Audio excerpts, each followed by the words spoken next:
Ya pasti semua orang kan namanya lebaran tuh pengen bersama keluarga.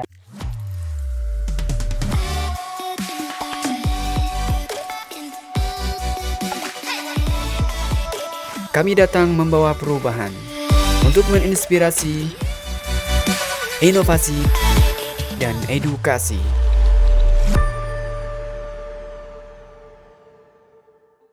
Berjumpa keluarga, duduk bersama-sama gitu, lebaran bersama-sama. Cuma kalau kita di Tarim sih ngerasanya, ya pasti ada rasa itu sedih, maksudnya nggak bisa bertemu keluarga lebaran. Cuma seakan-akan kita kalau di sini tuh terlupakan hal itu. Subhanallah. Bisa terlupakan. Apalagi khususnya pribadi kita di sini di Darul Mustafa. Kita keluar Id pagi-pagi bersama Habib Umar. Habis gitu kita duduk bersama beliau. Apalagi Habib Umar juga kayaknya tuh kalau kita lihat di sini kayak merasa tuh, maksudnya merasakan kalau tulangnya seperti anak-anaknya gitu Iya, kan. benar. Jadi Benar, pada saat hari Id itu tahu Habib Umar tahu Tulab maksudnya jauh dari keluarga, maka Habib membuat jalsa khusus sama Tulab dia. Subhanallah. Pada malam Id hari pertama ya, 1 Syawal itu, Habib biasa habis sholat Isya gitu, asya bareng-bareng sama Tulab, duduk-duduk sama Tulab, jalsa namanya jalsa apa? Samar Id. Iya, Samar Id. Iya. Jalsa itu bukan muhadoro, bukan ceramah, bukan baca Quran, nggak ada. Rahasia-rahasia gitu ya. Rahasia aja. Awalnya baca Quran gitu, Iya, barokah gitu 5 menit.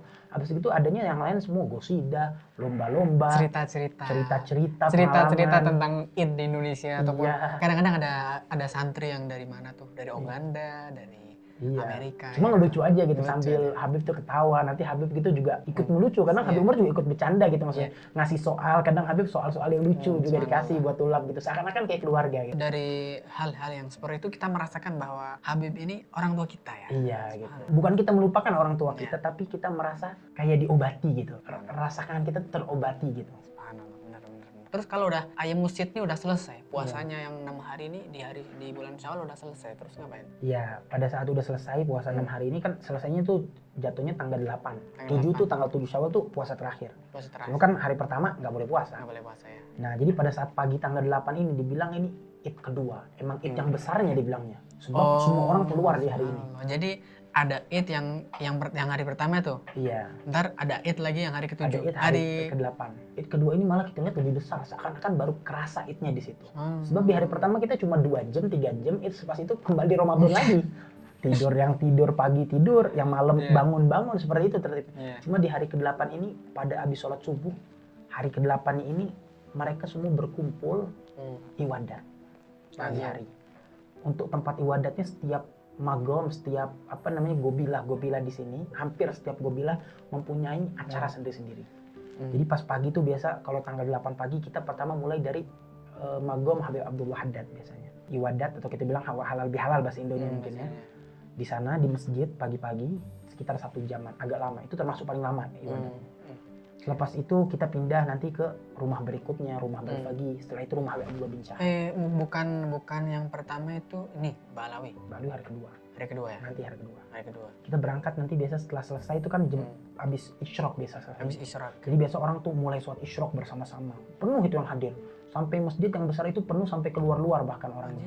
Bahkan yang dari mana-mana datang semua Tarim. Oh iya, kalau pas hadat ya. Iya, apalagi dari untuk tulab Indonesia santri Indonesia yang di Darul Mustafa, yang di Rubat Tarim, Madrasah Idrus, Jamiatul Ahqaf, mereka berkumpul semua. semuanya. Jadi seakan kita baru merasakan Id, melihat wajah kawan-kawan dari berbagai macam pondok yang di sini sama kita nggak pernah ngelihat gitu kan, udah lama ketemunya biasa di iwadat itu baru kerasanya.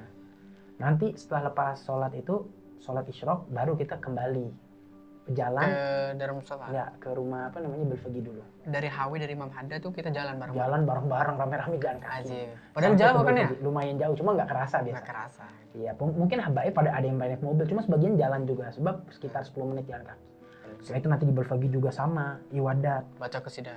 Iya, lepas itu nanti setelah Balfagi ke Habib Alwi bin Syahabuddin daripada anjingnya Habib Abdullah bin Syahab. Di sana juga hari pertama 3 tempat aja itu. Dan yang unik di sini tuh iwadatnya tuh lain. Sebab kita kalau di Indo kan iwadat tuh gimana sih biasa di Indo? Ada apa biasa di Indo iwadatnya? Ya kita makan-makan gitu kan. Iya kan makan-makan terus ngobrol-ngobrol gitu. Dari pagi sampai sore. Kalau di sini tuh ibadatnya nggak lama, sejam aja mungkin. Cuma di situ rohaninya tuh kerasa. Subhanallah. Padahal mereka duduk yang kita dengerin dari awal sampai akhir semua gosida. Yang ini gosida, lepas itu sebelahnya dikasih gosida. Dari ujung sampai ujung tuh Munsyidin Bahar nih semua gosida. Sampai kita udah pegel nih, banyak banget yang gosida. Dan diulang, nggak ada nasihat, nggak ada, cuma yang diulang-ulang ini gosida ini maksudnya. Itu kita dengar dari guru-guru bahwasanya rahasia-rahasia itu ada di sini, kata di jalsa iwadat ini. Sebab sampai-sampai kita ngeliat kok ada orang tua sampai digendong datang, padahal ini cuma gosida aja, bisa mereka baca di rumahnya. Gosida biasa, kenapa mereka datang berkumpul demi dengar gosida gitu. Ternyata katanya sampai beberapa orang ulama ngomong, seandainya orang-orang Tarim tahu apa itu aslinya iwadat, apa yang tersembunyikan di dalam majelis halal bihalal ini, rahasia ini katanya, mereka akan berlomba-lomba ke sana walaupun harus merangkak. Padahal Ramadan mereka sudah menghidupkan dengan kuat, akan tetapi ibadat katanya itu banyak rahasia yang tersembunyikan dari itu. Dan itu memang kita benar-benar saksikan dengan mata kepala kita sendiri. Iya benar. Ada yang sebeh-sebeh gitu kan. Iya. Buat hebat itu ibadat ini gara-gara semua orang senang katanya pada saat ibadat. Jadi pada setiap orang senang berkumpul di satu tempat katanya menghasilkan rahasia yang besar katanya. Nah, jadi setelah selesai ayam set ini kan ada wadat gitu ya. Sampai terakhir tuh berapa hari tuh wadat? 2 hari biasanya. 2 hari aja. Hari pertama kan tadi 3 tempat 3 pagi. tempat, ya. Habib Abdullah Haddad, Belfagi sama bin Syahabuddin. Itu pagi. Tapi di sorenya ada iwadat punya Habib Umar. Habib Umar buat sendiri baru. Baru ini bukan yang punya orang lama, maksudnya baru Habib Umar yang buat yang sorenya. Habib Umar di rumahnya dekat Darul Mustafa buat iwadat juga. Cuma yang punya Habib Umar agak lain sedikit dari adat yang lain. Kalau Habib Umar ini biasa iwadatnya tuh ada baca kitabnya, gosida, baca kitab, terus ada nasihat. Jadi dicampur semua Habib Umar. Terus nanti kalau Habib Masyur datang, biasa Habib Masyur datang telat. Pada saat Habib Masyur datang nanti Habib Umar yang baca kitab. Terus Habib Masyur yang nyarahin gitu. Ya seakan-akan bercampur semua. Gitu. Kombinasi gitu ya. Jadi iya, terus nanti di hari kedua diterusin lagi iwadat 5 tempat. Ini hari kedua yang paling banyak, yang paling habis. Paling gempor. Biasa orang udah pas tempat terakhir tuh tempat kelima udah tinggal dikit aja dah, udah tinggal seperempat. Gitu udah tinggal dikit, orangnya belum mulai dikit sebab jauh-jauh 5 tempat lumayan kan. Lumayan. Semua terus jalan kaki muter. Jalan kaki. 5 tempat pertama itu hari kedua dari magomnya Habib Hamid bin Umar Ba'alwi, Imam Masjid Ba'alwi. Imam Masjid Ba'alwi. Di rumah dia. Tapi ini mulainya agak telat kan, kalau yang di Haddad tuh abis subuh langsung sebelum isyraq. Kalau ini dia setelah isyraq, jadi 7 jam 6, jadi udah telat mulainya. Habis gitu dari situ nanti ke murabba'nya Habib Abdurrahman Masyhur. Di seberang murabba' Habib Abdurrahman Masyhur ada rumahnya Habib Masyhur, rumah Habib Muhammad bin Salim bin Hafid, kan, ayahnya Habib Umar. Jadi nanti di situ yang tuan rumahnya Habib Masyhur, Habib Umar dan saudara-saudaranya yang lain. Habis gitu dari situ pindah lagi ke Magom Asyatiri dekat Ribat, di rumahnya Habib Salim Syatiri di sana. Masuk di situ juga kita. Di situ iwadat juga sama. Habis gitu dari situ nanti ke Al-Kaf. Jauh-jauh tempatnya lain-lain ini. Al-Kaf. Habis gitu dari Al-Kaf baru terakhir tuh ke Al-Idrus nanti. Yang terakhir, paling akhir. Itu paling akhir tuh telat, bisa sampai jam 10, setengah 11 baru selesai. Baru selesai wadat. Iya. Dari isyraq sampai setengah 11 kira-kira. Itu hari terakhir udah. Setelah itu baru bubar dah. Ada nggak beberapa wadat yang ditarim itu tapi kayak santri ini nggak hadir gitu? Ada beberapa iwadat lagi di hari ketiga. Punya Masyayikh Al-Baharmi. Itu tapi kita tulab dan musofa nggak pernah hadir itu. Nah, nggak diwajibkan gitu ya? Nggak diwajibkan hadir sebab jauh tempatnya. Iya, satu kasihan juga udah pada capek.